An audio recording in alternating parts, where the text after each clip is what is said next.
ನಮಸ್ಕಾರ. ರಿವ್ಯೂ ಚಾನಲ್ಗೆ ಸ್ವಾಗತ. ನಾನು ಸೌಖ್ಯ ಗಾಂವ್ಕರ್. ಪ್ರಜ್ವಲ್ ರೇವಣ್ಣ ಕೇಸ್ನಲ್ಲಿ ಸಿದ್ದರಾಮಯ್ಯ ಬಿಗ್ ಸ್ಟೆಪ್. ಸದ್ಯ ದೇಶದಲ್ಲೇ ಸಂಚಲನ ಸೃಷ್ಟಿ ಮಾಡಿರುವಂತಹ ಕೇಸ್. ಈಗ ಬಹಳಷ್ಟು ಪ್ರಮುಖ ನಾಯಕರೇ ಹೇಳ್ತಿದ್ದಾರೆ ಇದು ಜಗತ್ತಿನ, ದೇಶದಾನೂ ಅಲ್ಲ, ಜಗತ್ತಿನ ಅತಿ ದೊಡ್ಡ ಲೈಂಗಿಕ ಹಗರಣ ಅಂತ. ಈ ಕೇಸನ್ನು ಬಹಳ ಗಂಭೀರವಾಗಿ ತಗೊಂಡಿರುವ ಸರ್ಕಾರ ಈಗ ಮಹತ್ವದ ಹೆಜ್ಜೆ ಇಡ್ತಾ ಇದೆ. ಮಾಹಿತಿನ ಮುಂದೆ ಇಡ್ತಾ ಇದೀವಿ. ಮಿಸ್ ಮಾಡಿದ್ರೆ ನಮ್ಮ ಚಾನಲ್ನ ಸಬ್ಸ್ಕ್ರೈಬ್ ಮಾಡಿ, ಹಾಗೆ ನಿಮ್ಮ ಅಭಿಪ್ರಾಯ ಕಮೆಂಟ್ ಮಾಡಿ ತಿಳಿಸಿ. ಎಸ್ ವೀಕ್ಷಕರೇ, ನೋಡ್ತಾ ಇದ್ದೀವಿ ಈ ವಿಡಿಯೋಗಳು ಲೀಕ್ ಆಗಿ ಹರಿದಾಡ್ತಾ ಇದ್ದ ಹಾಗೆ, ಸುದ್ದಿ ದೊಡ್ಡದಾಗ್ತಾ ಇದ್ದ ಹಾಗೆ SIT ರಚನೆ ಆಯಿತು.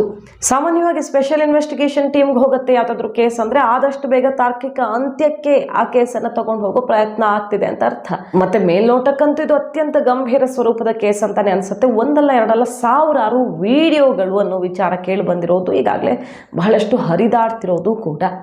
ಹಾಗಾದ್ರೆ ಈಗ ಮುಂದೇನು ಅನ್ನೋದೊಂದು ದೊಡ್ಡ ಸವಾಲು ಎದುರಾಗಿದೆಯಲ್ಲ. ಹೋಗಿ ಬಾಗಿಲಿಗೆ ನೋಟಿಸ್ ಅಂಟಿಸ್ ಬಂದಿದ್ದಾರೆ, ಯಾರೂ ಇಲ್ಲ ಮನೆಯಲ್ಲಿ ಅಂತ. ನಿನ್ನೆ ದಿನ ರೇವಣ್ಣವರು ಮನೆಯಲ್ಲಿ ಅಂಟಿಸ್ ಬಂದಿದ್ದಾರೆ. ಪ್ರಜ್ವಲ್ ರೇವಣ್ಣ ವಿದೇಶಕ್ಕೆ ಹಾರಿರೋದು.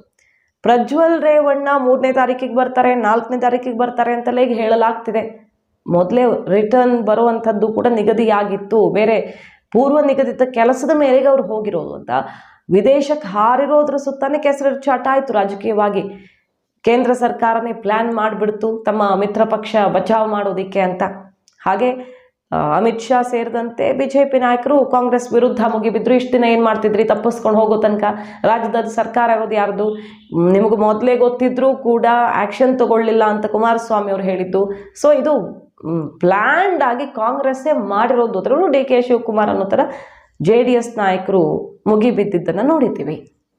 ಮತ್ತು BJP ಹೈಕಮಾಂಡ್ ನಾಯಕ ಸ್ವತಃ ಅಮಿತ್ ಶಾ ಅವರೇ ಕಾಂಗ್ರೆಸ್ ಸರ್ಕಾರನ ಕೇಳಿ, ಪ್ರಿಯಾಂಕಾ ಗಾಂಧಿ ಅವರೇ ನಮ್ಮನ್ನು ಯಾಕೆ ಪ್ರಶ್ನೆ ಮಾಡ್ತಿದ್ದೀರಿ, CM ಸಾಹೇಬ್ರನ್ನ ಕೇಳಿ ಅಂತ ನಿನ್ನೆ ಅಷ್ಟೇ ಗುಡುಗಿದ್ರು. ಈಗ ಇದನ್ನು ಗಂಭೀರವಾಗಿ ಪರಿಗಣಿಸಿರುವಂಥ ಸಿದ್ದರಾಮಯ್ಯನವರು ಪ್ರಧಾನಿ ಮೋದಿ ಅವರಿಗೆ ಪತ್ರ ಬರೆದಿದ್ದಾರೆ. ಪ್ರಜ್ವಲ್ ರೇವಣ್ಣ ವಾಪಸ್ ಕರ್ಕೊಂಡು ಬರೋ ನಿಟ್ಟಿನಲ್ಲಿ ಕ್ರಮ ಜರುಗಿಸಬೇಕು ಅಂತ.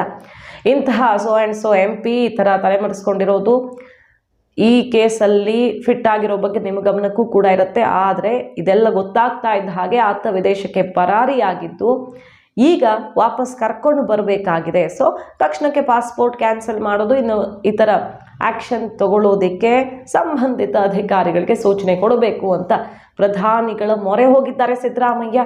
ಇತ್ತೀಚೆಗೆ ಬರ ಪರಿಹಾರಕ್ಕೆ ಕೋರ್ಟ್ಗೆ ಹೋಗಿದ್ದು ದೊಡ್ಡ ಮಟ್ಟದಲ್ಲಿ ಸದ್ದಾಯಿತು. OBC ಮುಸ್ಲಿಂ ರಿಸರ್ವೇಷನ್ ವಿಚಾರ ಮೋದಿ ಸಿದ್ದರಾಮಯ್ಯ ನಡುವೆ ಘರ್ಷಣೆಗೆ ಕಾರಣ ಆಯಿತು.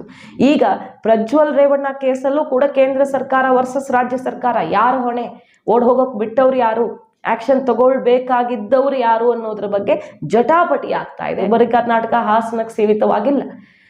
ಈಗ ಮೋದಿ ಅವ್ರಿಗೆ ಟಾಸ್ಕ್ ಕೊಟ್ಟಿದ್ದಾರೆ ಸಿದ್ದರಾಮಯ್ಯ, ತಕ್ಷಣಕ್ಕೆ ಈ ಕೆಲಸವನ್ನು ಮಾಡಿ. ಇದು ಸಣ್ಣ ಕೇಸ್ ಅಲ್ಲ, ಬಹಳ ಶೇಮ್ಫುಲ್, ತುಂಬಾ ಗಂಭೀರವಾದ ಕೇಸ್. SIT ರಚನೆ ಮಾಡಿದ್ದೀವಿ, ಬೇಕಾದ ಡೀಟೇಲ್ಸ್ ಎಲ್ಲ ನಾವು ಒದಗಿಸ್ತೀವಿ. ತಕ್ಷಣಕ್ಕೆ ನಮಗೆ ಪ್ರಜ್ವಲ್ ರೇವಣ್ಣ ವಾಪಸ್ ಕರ್ಕೊಂಡು ಬರೋದಕ್ಕೆ ಆ್ಯಕ್ಷನ್ ತಗೊಂಡು ಸಹಕರಿಸಿ ತನಿಖೆಗೆ ಅನ್ನೋ ರೀತಿಯಲ್ಲಿ ಪತ್ರವನ್ನು ಬರೆದಿರೋದು ಮಹತ್ವ ಪಡ್ಕೊಳ್ತಾ ಇದೆ.